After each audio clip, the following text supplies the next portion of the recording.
Hello guys, welcome to my mini vlog. अबको यात्रा चाहिँ सुपासम्मको। आज छुट्टीको दिन, सो मार्केट गएर आउनु पर्यो। ल, यो चाहिँ मेरो बाइक है।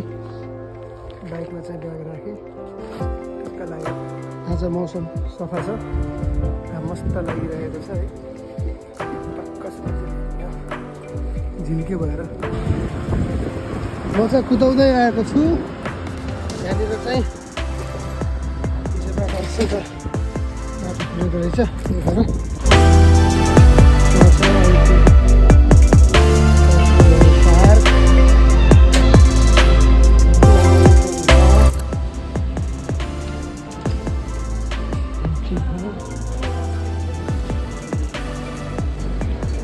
मेरो इन्टर चाहिँ भइसक्यो महलभित्र। म चल्छु अब लिनु।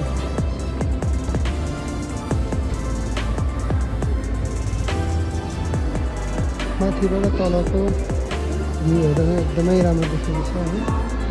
नेपालमा जस्तै इन्स्टलहरू राखेको छ बिचमा। म चाहिँ दाइजोतिर जानु लागेको छु।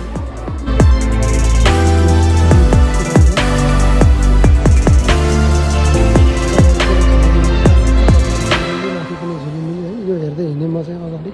महलको सेकेन्ड फ्लोर चढेर करिब 10 मिनट हिँडेपछि चाहिँ फाइनली दाइसो आयो। अब चाहिँ म यहाँबाट इन्टर गर्छु।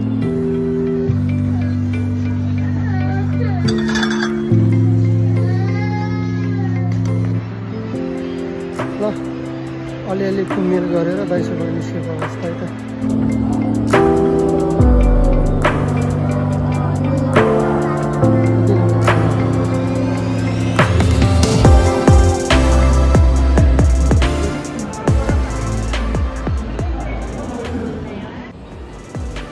कति राम्रो।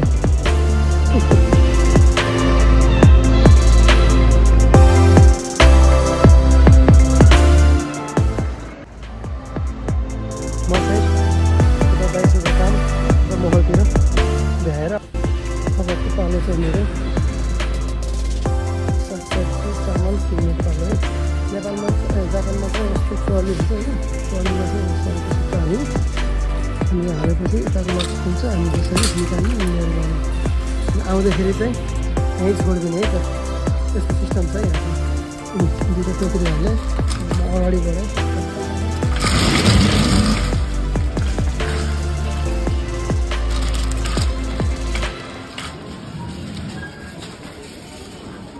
मेरो चाहिँ टमाटर 389 को 3टा रहेछ।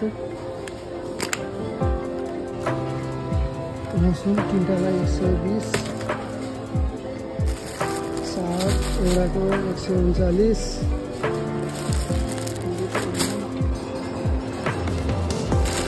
आलु छ 538 मेरो पोकालाई।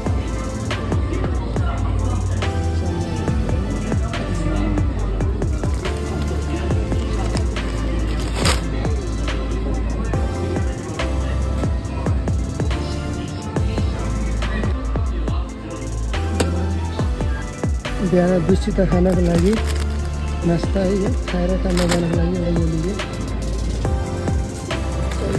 अन्डा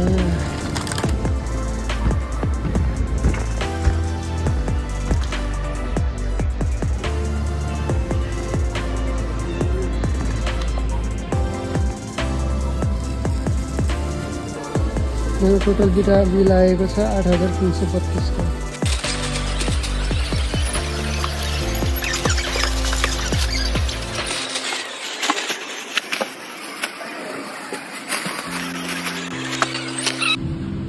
ल, अलिअलि आवश्यक पर्ने सामग्रीहरू किनेर आएँ र यसलाई अन्तिममा आइसकेपछि चाहिँ जहाँबाट निकालेको त्यहीँनिर यसरी राखिदिने। अनि पैसा चाहिँ बाहिर निस्किन्छ।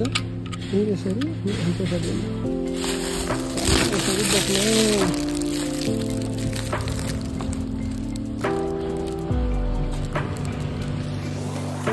यस्तै छ हजुर यहाँको life.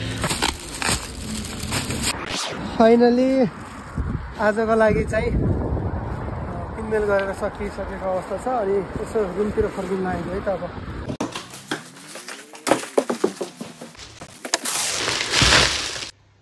Thank you so much for watching guys. फेरि यस्तै नेक्स्ट मिनी ब्लगमा भेट्नु। I love you all.